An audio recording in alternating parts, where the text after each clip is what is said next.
할렐루야, 2024년 새해가 밝았습니다. 오늘의 교회를 섬기는 권호야 목사입니다. 새해도 하나님의 은혜와 진리로 충만하시기를 기도합니다. 오늘부터 마가복음이 시작되는데요. 마가복음은 복음서 중에서 가장 먼저 쓰여진 책이죠. 예수님의 행적을 간략하게, 그렇지만 강력하게 기록하고 있습니다. 그런데 마가복음을 읽다 보면 즉시, 곧 이라는 부사가 많이 나오는 것을 볼 수 있죠. 그만큼 복음의 긴박성을 알려주는 책이라 할 수 있겠습니다. 오늘부터 시작되는 마가복음 큐티를 통해서 다시 한번 우리에게 복음이 들려지기를 원하고요. 예수님을 향한 사랑의 깊이가 더하여지기를 바랍니다. 오늘 함께 묵상할 말씀은 마가복음 1장 1에서 15절 말씀입니다. 마가복음 1장 1절에서 15절 말씀입니다. 하나님의 아들 예수 그리스도의 복음의 시작이라. 선지자 이사야의 글에 보라, 내가 내 사자를 내 앞에 보내노니 그가 내 길을 준비하리라. 광야에 외치는 자의 소리가 있어 이르되 너희는 주의 길을 준비하라. 그의 오실 길을 곧게 하라. 기록된 것과 같이 세례 요한이 광야에 이르러 죄 사함을 받게 하는 회개의 세례를 전파하니 온 유대 지방과 예루살렘 사람이 다 나아가 자기 죄를 자복하고 요단강에서 그에게 세례를 받더라. 요한은 낙타털 옷을 입고 허리에 가죽띠를 띠고 메뚜기와 석청을 먹더라. 그가 전파하여 이르되 나보다 능력 많으신 이가 내 뒤에 오시나니 나는 굽혀 그의 신발끈을 풀기도 감당하지 못하겠노라. 나는 너희에게 물로 세례를 베풀었거니와 그는 너희에게 성령으로 세례를 베푸시리라. 그때에 예수께서 갈릴리 나사렛으로부터 와서 요단강에서 요한에게 세례를 받으시고 곧 물에서 올라오실새 하늘이 갈라짐과 성령이 비둘기같이 자기에게 내려오심을 보시더니 하늘로부터 소리가 나기를 너는 내 사랑하는 아들이라 내가 너를 기뻐하노라 하시니라.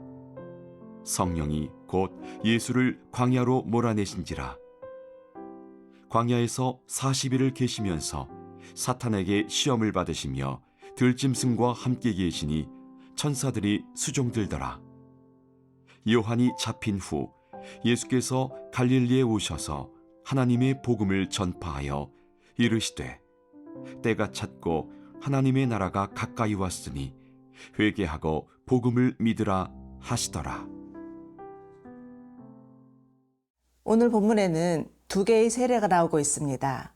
하나는 세례 요한의 세례이고 다른 하나는 예수님의 세례입니다. 그런데 당시에는 세례란 유대인들 사이에서 매우 어색한 일이었습니다. 자신들은 이미 아브라함의 자손이라고 생각했기에 세례가 필요 없다고 했던 것이죠. 그런데 놀랍게도 요한이 나타나서 말씀을 선포하자 유대 전역에 있는 사람들이 몰려와서 세례를 받습니다. 역사학자 요세푸스에 의하면 요한에게 세례받은 자가 어림잡아서 30만 정도라고 하였으니 당시로는 어마어마한 숫자죠. 요한의 이름 앞에 세례가 붙어 세례 요한이 된 것도 이 때문이었습니다.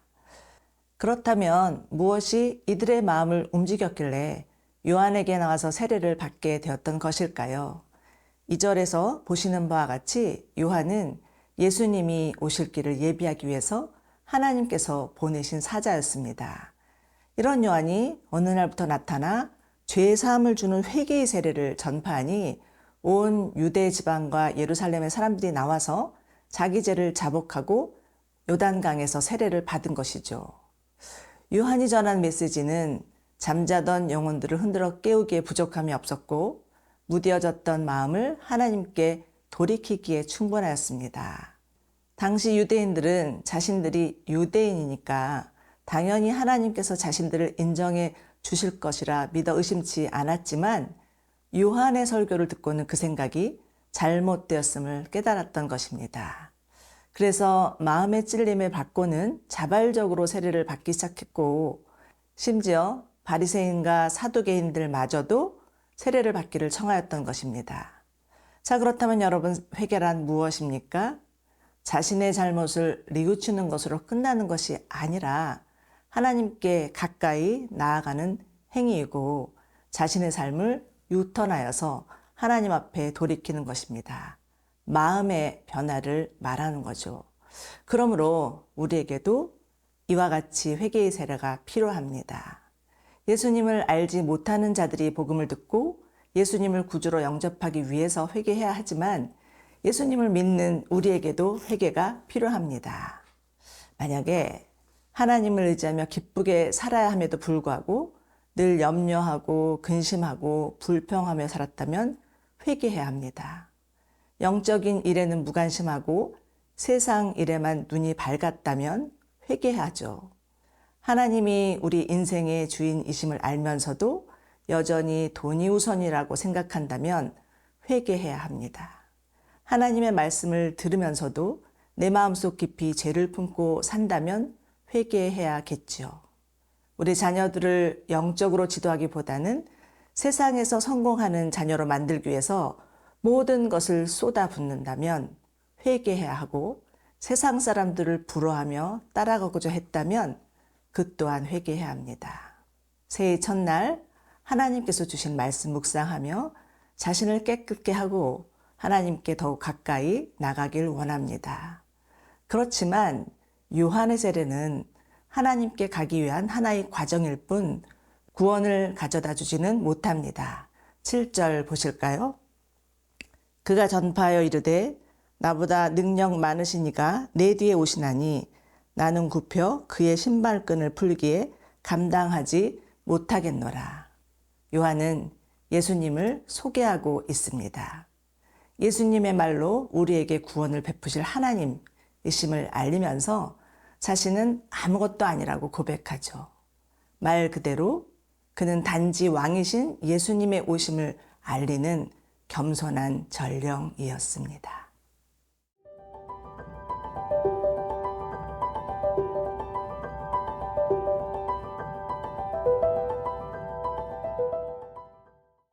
그런데 그 무렵에 놀랍게도 예수님께서 세례를 받기 위해 요단강으로 나오십니다. 사실 예수님은 죄 없으신 하나님이시기 때문에 요한에게 세례를 굳이 받을 필요가 없으셨죠. 더구나 요한이 외친 회개의 세례는 더욱더 필요치 않은 분이셨지만 그럼에도 세례를 받기 위해 나오십니다. 그렇다면 예수님께서 요한에게 세례를 받으신 이유는 무엇일까요? 우선 예수님께서 요한에게 세례를 받으신 후에 일어난 세 가지 현상을 살펴볼 필요가 있습니다. 10절, 11절입니다.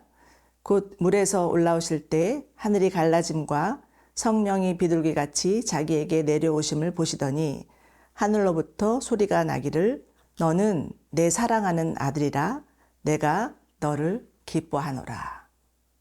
첫째는 하늘이 갈라진 것입니다. 하늘이 갈라졌다는 것은 인간의 죄로 말미암아 막혀버린 하나님과의 관계가 열렸음을 의미합니다. 인간은 원래 하나님과 소통하도록 지음받은 존재였지만 창세기를 보면 아담과 하와가 범죄함으로 하나님께서 에덴 동산으로 가는 모든 길을 막으셨던 것을 볼 수 있습니다. 그러나 하늘이 갈라졌다는 것은 다시 하나님과 인간 사이의 소통이 시작되었음을 말해줍니다. 두 번째는 성령이 비둘기처럼 내려오신 것입니다. 즉 성령의 능력이 예수님 위에 임한 것이죠. 세례 요한은 예수님에 대해 소개하면서 나는 너희에게 물로 세례를 베풀거니와 그는 너희에게 성령으로 세례를 베풀이라 전하면서 앞으로 행하실 예수님의 성령 사역에 관해 예언합니다. 그러므로 우리가 예수님을 믿게 된 것이야말로 성령의 역사입니다. 성령이 아니고는 그 누구라도 예수님을 주라 시인할 수 없으며 아무리 교회를 다녀도 성령이 임하시지 않으면 거듭난 신자라 할 수 없습니다. 우리는 예수님께서 세례 받으실 때 일어난 현상을 통해 무엇을 할 수 있을까요? 예수님의 말로 아브라함과 다윗의 언약대로 오신 메시아, 모든 인류를 구원하시기 위해 오신 만유의 주시오 만왕의 왕이시라는 겁니다. 이것이 바로 예수님의 세례의 의미이죠. 그러므로 예수님의 세례는 왕의 대관식이라고도 할 수 있겠습니다. 그런데 12절을 보십시오. 예수님께서 세례 받으신 후에 가신 곳이 어디였나요? 바로 광야입니다. 12절에서는 성령이 예수를 광야로 내몰았다고 말씀하고 있는데, 이는 광야에서 사단에게 시험을 받으신 주체가 예수님이심을 알려주고 있습니다. 다시 말해 예수님께서 사단에게 시험을 당하신 것이 아니라 오히려 사단이 이 사건을 통해서 완전히 KO패 당하였음을 의미합니다. 이 일이 있은 후 예수님의 공생애는 본격적으로 시작되는데요. 15절입니다. 때가 찼고 하나님의 나라가 가까이 왔으니 회개하고 복음을 믿으라. 예수님의 첫 번째 사역은 하나님 나라의 선포였습니다. 사랑하는 여러분, 하나님 나라는 복음을 듣고 회개함으로 깨어졌던 하나님 관계가 회복되어 너는 내 사랑하는 아들이라 내가 너를 기뻐하노라 라고 말씀하시는 하나님의 음성을 듣고 하나님과 친밀한 관계로 전환되는 것입니다. 그리고 하나님의 사랑받는 자녀로 살고 그 하나님의 전폭적인 사랑을 전하는 것이죠. 바라기는 2024년 새해를 시작하는 첫날에 사랑하는 하나님 아버지의 음성을 들으며 진정한 복음이신 예수 그리스도를 만나는 은혜와 축복을 누리시기를 원합니다.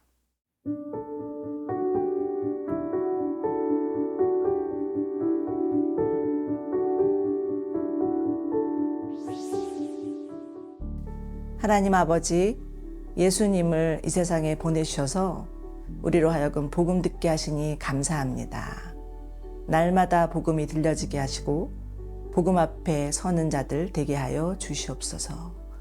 우리의 죄를 회개하며 나갈 때 하나님의 사랑이 물붓듯 부어지게 하여 주시고 온 세상에 복음 전하는 자들 되게 하여 주시옵소서.